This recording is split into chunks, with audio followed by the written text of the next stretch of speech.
अस्सलामुअलैकुम दोस्तों। तो आप देख सकते हो 1-2 दिन बाद धूप निकली है और सारे बर्ड्स को हमने प्लास्टिक हटा दिया है। तो धूप काफ़ी इंजॉय कर रहे हैं। हमारी डायमंड डव ने अंडे दिए थे, लेकिन वो बच्चा बार बार उसकी नेस्टिंग पे जा रहा था तो वो अंडे ख़राब हो गए थे। तो इस वजह से हमने जो अंडे थे वो हटा दिए। और ये जो न्यू फीमेल लेके आए थे कोकटेल की, ये भी बीमार लग रही थी तो इसको भी मैंने अलहदा रख दिया ताकि मैंने बोला केयरिंग की सही से करें।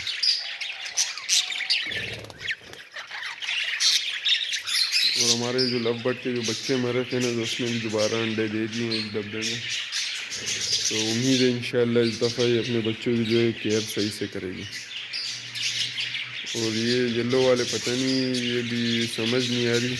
इन्होंने पहले तो 2 अंडे दिए थे, ये मेरे पास बच्चे बड़े हुए, लेकिन इस दफ़ा ये पता नहीं इन्होंने काफ़ी टाइम लगा दिए, अब तक इन्होंने अंडे नहीं दिए दोबारा।